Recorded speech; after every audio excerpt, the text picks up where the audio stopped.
ከዛ አሁን እንግዲህ ሶሪያ በዚህን ጊዜ በዚህ ዘመን በጣም ጨካኝና በጣም አሰቃቂ በሆነ መንገድ ሌሎችን ትገዛ ነበረ ማለት ነው። ሶ በዚህን ጊዜ በጣም እግዚአብሔርም ሐሳቡን ሲናገር በእነዚህ ማይነር ፕሮፌት በሚባሉና በዚህኛው ሜጀር ፕሮፌት በሚባለው በኢሳይያስ መልእክቱን ያስተላልፍ ነበረ ማለት ነው። ከዛ ቀጥሎ እነ ናሆም፣ ዕንባቆምና ሶፎንያስ በነበሩ ጊዜ እነዚህ ሶስቱም ማይነር ፕሮፌቶች እነዚህ ሶስቱ ማይነር ፕሮፌቶች በማን ጊዜ ነው የነበሩት? በኤርሚያስ ጊዜ ነው የነበሩት ማለት ኤርሚያስ እና ዳንኤል እንደዛውም ደግሞ ሕዝቅኤል ተመሳሳይ ጊዜ ላይ ነው የነበሩት። እነዚህ ሶስቱም ሜጀር ፕሮፌት የምንላቸው ኤርሚያስ፣ ሕዝቅኤል እና እንደዛውም ዳንኤል ተመሳሳይ ጊዜያት ላይ ነው የነበሩት። እነዚህ ጊዜያት ከስንት እስከ ስንት ነው?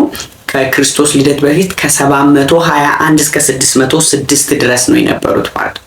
ያ ማለት ከክርስቶስ ልደት በፊት 721 እስከ ክርስቶስ ልደት በፊት 606 ዓመታት መሃል የነበረው በዛን ጊዜ እግዚአብሔር ሐሳቡን ሲናገር የነበረው በእነዚህ በሶስት ማይነር ፕሮፌቶች እና በዚህኛው ደግሞ በሶስት ሜጀር ፕሮፌቶች ሶስቱ ማይነር ፕሮፌት ብለን የምንጠራቸው ናሆም፣ ዕንባቆም እና ሶፎንያስ ማለት ሶስቱም ደግሞ የነበሩት እነዚህ ሜጀር ፕሮፌት ብለን የምንጠራቸው ደግሞ ማን ናቸው?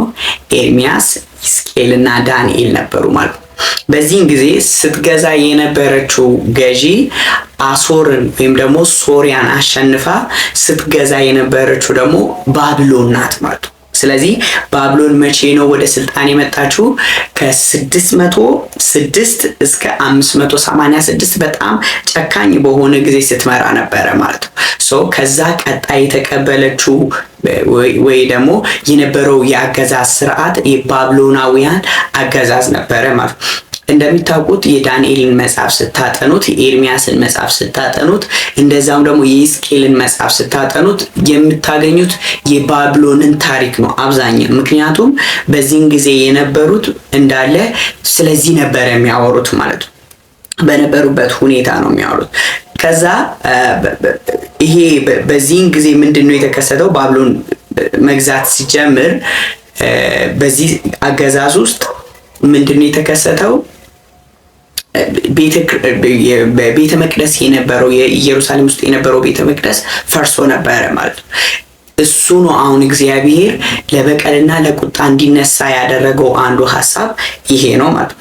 ስለዚህ በዚህን ጊዜ አሁን እስከ 586 ባቢሎን ስትገዛ ስለነበረ ባቢሎን አፍርሳ ስለሄደች 586 ላይ ሲደርስ ሌላ አገዛዝ መጣ ማለት ነው። የመጣ ስርዓት ምንድነው? እነ ሜዶንና ፋሪስ የሚባሉት መጡ ማለት ነው። ሜዶንና ፋሪስ ሲመጡ ከዛ በዛን ጊዜ የነበረው በዘሩባቤል ነበረ። ዘሩባቤል ማለት ቤተ መቅደስን መልሶ ለሁለተኛ ጊዜ ቤተ መቅደስ መልሶ የገነባ ዘሩባቤል ተብሎ ይጠራል ማለት ነው። ሶ በዚህን ጊዜ እንግዲህ የኢዩኤል መጽሐፍ የት ውስጥ ነው የሚገኘው ብትሉን ያለው በዚህ ውስጥ ነው ማለት ነው። በዚህ ሁኔታ ውስጥ ባቢሎን ከወደቀች በኋላ የነበረውን ሁኔታ ነው የሚነግረን ማለት ነው። ከዛ በኋላ ያለውን ባቢሎን ከወደቀች በኋላ ከባቢሎን ማነው የተቀበለው ብለናል? ሜዶንና ፋሪስ ናቸው ማለት ነው። ሜዶንና ፋሪስ በተቀበሉ ጊዜ ከሜዶንና ፋሪስ በኋላ ያለውን የነበሩት ማይነር ፕሮፌቶች ናቸው የነበሩት ማለት ማይነር ፕሮፌቶች የምንላቸው ማን ናቸው? ኦባዲያ የምንለው ዮኤል፣ ሐጌ፣ ዘካርያስ እና ሚልኪያስ ናቸው። የመጀመሪያው ሚልኪያስ ነው። ይሄኛው ግን ሚልኪያስ የምንለው የመጨረሻ የብሉይ ኪዳን መጽሐፍ ብለን የምንጠራው ማለት ሶ በዚህን ጊዜ እንግዲህ ምንድነው የነበረው? ኢየሩሳሌም መልሶ መገንባት ላይ በነበረ ጊዜ ነው ማለት ነው። ኢየሩሳሌምን መልሶ በመገንባት ላይ ሪቢውልድ በሚያደርጉበት ጊዜ